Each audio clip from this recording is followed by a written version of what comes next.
देश प्रदेश में आपका स्वागत है। हरियाणा के हिसार से एक हैरान करने वाली साजिश का खुलासा हुआ है।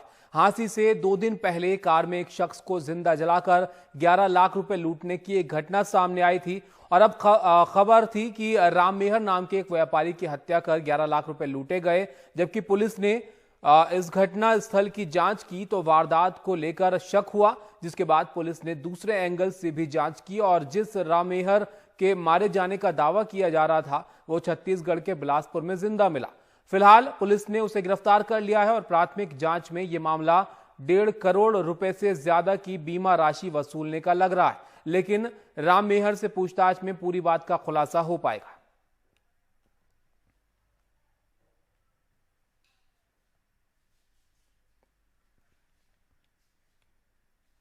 जो हमारी इन्वेस्टिगेशन चल रही है उसमें पुलिस ने ये फाइंड आउट किया है कि जो राम मेहर व्यक्ति है वो एक्चुअली में अभी मरा ही नहीं है। ये पूरा एक घटनाक्रम फैब्रिकेटेड है और जो राम मेहर व्यक्ति है उसकी पुलिस को तलाश थी, पुलिस उसके पीछे लगी हुई थी। जो हमारे पास महत्वपूर्ण जो क्लूज़ थे उसके हिसाब से, और उसको आज बिलासपुर छत्तीसगढ़ में पुलिस ने पाया है और वहाँ से उसको लेकर आ रही है।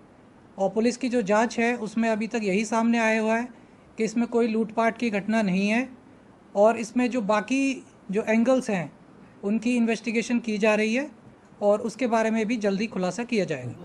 राजस्थान के करौली में जमीन विवाद में पुजारी की हत्या के बाद मामला गर्मा गया है। पीड़ित परिवार ने न्याय नहीं मिलने तक अंतिम संस्कार से इनकार कर दिया है। ग्रामीण और परिवार वाले 50 लाख की आर्थिक सहायता, सरकारी नौकरी, सुरक्षा और आरोपियों की गिरफ्तारी की मांग कर रहे हैं। आज सुबह से ही वहां भीड़ भी जुटने लगी है और 7 अक्टूबर को मंदिर की जमीन को लेकर पुजारी की हत्या की गई थी। इस बीच राज्यसभा सांसद डॉक्टर किरोड़ी लाल मीणा ने भी पीड़ित परिवार से मुलाकात की है। इस पर ज्यादा जानकारी के लिए आपको बता दें कि ये जो मामला है ये मंदिर की जमीन को लेकर हुआ था विवाद, और जिसके बाद पुजारी की हत्या कर दी गई थी और अब इसको लेकर जो विवाद है वो बढ़ता चला जा रहा है। राजनीति इस पर गरमा रही है। वहां पर जो परिजन है वो सुरक्षा की मांग कर रहे हैं, सरकारी नौकरी की मांग कर रहे हैं, 50 लाख के मुआवजे की मांग कर रहे हैं।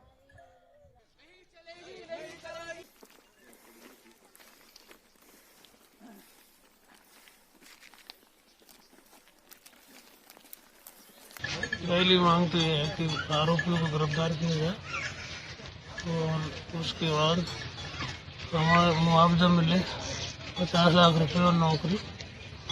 और इसके अलावा पुलिसकर्मी और पटवारी जो आरोपी है ये वो कर रहे हैं, उनका साथ दे रहे हैं, इनके साथ भी कार्रवाई हो और हमारी सुरक्षा हो सर। जब तक मांग पूरी नहीं होगी क्या होगा? मांग पूरी नहीं होगी जब तक हम सबको नहीं मिलेगा। उत्तर प्रदेश के हरदोई में ट्यूशन पढ़ने गई 5 साल की बच्ची के साथ शिक्षक के भाई ने बलात्कार किया। घर लौटने के बाद बच्ची ने इस बात की जानकारी दी, जिसके बाद घर वालों ने आरोपी की जमकर पिटाई की और उसे पुलिस को सौंप दिया है। पुलिस ने आरोपी युवक को गिरफ्तार कर लिया है। पंजाब में एक बार फिर से पराली जलना शुरू हो गया है। इसे लेकर किसान और सरकार आमने सामने हैं। किसान पराली जलाने को अपनी मजबूरी बताते हैं, वहीं सरकारें समस्या के हल के दावे करती हैं, लेकिन जमीनी हकीकत उससे मेल नहीं खाती। पंजाब सरकार के कर्मचारी को किसानों ने बंधक बना लिया। पंजाब में पराली जलनी शुरू हुई और किसानों और सरकार में टकराव भी शुरू हो गया है। संगरूर में जब राजस्व कर्मचारी ने किसानों को पराली जलाने से मना किया तो उन्हें बंधक बना लिया गया।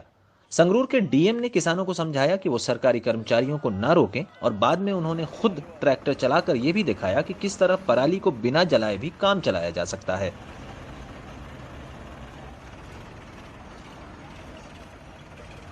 ये देखो सारे किसान वीरां नूं मैं फिर बेनती करदा ਜਿਹੜੇ भी अधिकारी कर्मचारी हैं वो मानयोग सुप्रीम कोर्ट ਦੀ गाइडलाइंस ਦੇ ਮੁਤਾਬਕ ਆਪਦੀ ਡਿਊਟੀ ਕਰ ਰਹੇ ਹੈਗੇ ਤੇ ਉਹ ਆਪਦਾ ਫਰਜ਼ ਨਿਭਾ ਰਹੇ ਹੈਗੇ। ਤੁਹਾਡੇ ਸਹਾਇਤਾ ਦੇ ਲਈ ਅਸੀਂ ਅਵੇਲੇਬਲ ਹੈਗੇ 24/7। बीते साल सुप्रीम कोर्ट ने पंजाब और हरियाणा सरकारों से यह कहा था कि वो छोटे किसानों को 100 रुपए क्विंटल के हिसाब से पराली का निपटान करने के लिए पैसे दें, लेकिन साल भर बाद भी भटिंडा के सुखदेव सिंह जैसे किसान बताते हैं कि उन्हें कुछ नहीं मिला। ਗਵਰਨਮੈਂਟ ਦੇ ਆਰਡਰ ਤੇ ਉਹਦੀਆਂ ਗੱਠਾਂ ਬਣਾਈਆਂ ਸੀ ਗਵਰਨਮੈਂਟ ਦੇ ਆਰਡਰ ਤੇ। ਅੱਛਾ, ਜਿਹੜਾ ਹਾਈ ਕੋਰਟ ਦੇ ਸੁਪਰੀਮ ਕੋਰਟ ਦੇ ਆਰਡਰ ਤੇ ਅਸੀਂ ਗੱਠਾਂ ਬਣਾ ਲਈਆਂ ਸੀ। ਦੋਨਾਂ ਕਿੱਲਿਆਂ ਤੇ 4000 ਰੁਪਏ ਖਰਚਾ ਗਿਆ ਸੀਗਾ ਜੀ ਚੱਕ ਧਰਤੀ, ਪਰ ਸਾਨੂੰ ਪੈਸਾ ਕੋਈ ਨਹੀਂ ਮਿਲਿਆ। किसी नए हल के अभाव में किसान पराली जलाने पर अड़े हुए हैं और हर साल की तरह सरकार कह रही है कि वो पूरी तरह तैयार है। सरकार की तरफ से विलेज के लेवल पे, जहाँ पे मतलब हर गांव के लेवल पे एक नोडल ऑफिसर लगाया गया है। तकरीबन 8000 नोडल ऑफिसर सारे पंजाब में लगाए गए हैं। हर साल की तरह इस साल भी केंद्र और राज्य सरकारें किसानों को पराली न जलाने के लिए कोई कारगर हल नहीं दे पाई हैं। एक तरफ जहां वो नए कृषि कानूनों के लिए विरोध प्रदर्शन भी कर रहे हैं, तो दूसरी तरफ एक्सपर्ट्स ने राज्य सरकार को ये भी कहा है कि पराली की आग से कोविड के केसेस भी बढ़ सकते हैं। अब देखना ये होगा कि पंजाब सरकार इस साल पराली की आग को कैसे बुझाती है। चंडीगढ़ से मोहम्मद गजाली, एनडीटीवी इंडिया।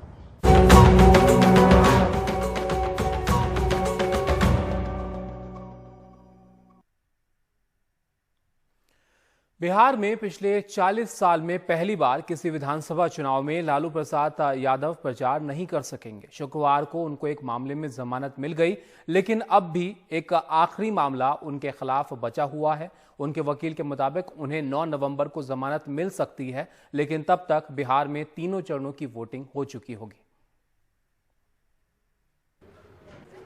शुक्रवार को झारखंड हाईकोर्ट ने एक और मामले में राष्ट्रीय जनता दल के प्रमुख लालू यादव को जमानत दे दी, लेकिन 2 वर्षों से ज्यादा समय से रांची की जेल में बंद लालू यादव को अभी 1 महीने और इंतजार करना होगा, जब उनके आखिरी मामले में फैसला आएगा।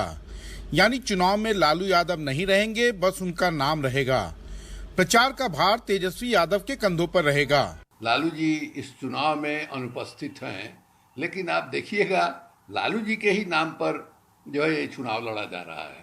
यहाँ तक कि नीतीश कुमार जी या भारतीय जनता पार्टी 15 वर्षों से गठबंधन बना करके बिहार में राज कर रहे हैं लोग, लेकिन अभी भी यह आत्मविश्वास उनमें नहीं पैदा हुआ है कि अपने काम के बदौलत जो है वो जनता का भरोसा फिर से चौथी बार जो है हासिल कर पाए। नीतीश कुमार बार बार दोहराते हैं कि वो अपने 15 साल बनाम लालू यादव राबड़ी देवी के 15 साल के आधार पर वोट मांगेंगे। इस सोमवार को एनडीए की प्रेस कॉन्फ्रेंस में उन्होंने यही कहा।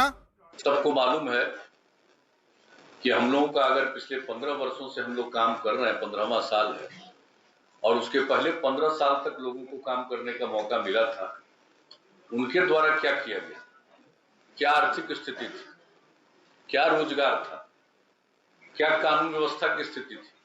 जेडीयू जब उस दौर का जिक्र करती है तो जैसे हमेशा एक हिकारत से करती है। नीतीश कुमार जी को फिर चौथी बार, मतलब 15 साल उनको काम करने का मौका दिया, चौथी बार फिर नीतीश कुमार जी को मुख्यमंत्री चुनने का काम करेगा। लालू यादव के रहने से या नहीं रहने से कोई फर्क नहीं पड़ता। बिहार की जनता उनके 15 साल को आतंक राज को देखा है, फिर उस पुरानी दौर में नहीं जाना चाहता बिहार की जनता। लेकिन 2015 में नीतीश की नैया पार लगाने वाले आरजेडी अपने सामाजिक समीकरणों की वापसी के भरोसे है। लालू जी फिजिकली अनुपस्थित है हमारे बीच, लेकिन हम में से कोई इनकार नहीं कर सकता कि उनकी मौजूदगी हर क्षण है, हर जगह है। लालू जी से लेकर तेजस्वी जी तक एक कंटिन्यूटी है, एक निरंतरता है।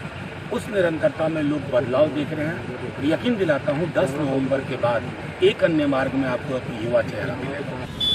प्रचार के लिए लालू यादव का उपलब्ध न होना महागठबंधन के नेताओं, उम्मीदवारों और कार्यकर्ताओं में मायूसी का एक बड़ा कारण है, लेकिन एनडीए के नेता भी बहुत ज़्यादा खुश नहीं हैं। उनका कहना है कि तेजस्वी यादव के सामने रहने के कारण मतदाताओं के एक बड़े युवा वर्ग को लालू राबड़ी राज की याद दिलाना भाषण में 15 से 20 मिनट चला जाता है। पटना से कैमरामैन हबीब अली के साथ मनीष कुमार, एनडीटीवी इंडिया के लिए।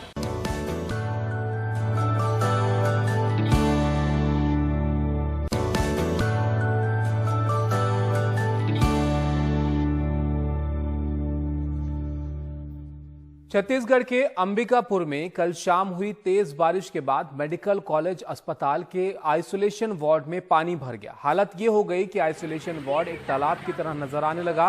पानी में भीगने से कई सामान खराब हो गए, पीपीई किट भी बहने लगी और इस दौरान कर्मचारियों को काफी परेशानियों का सामना करना पड़ा।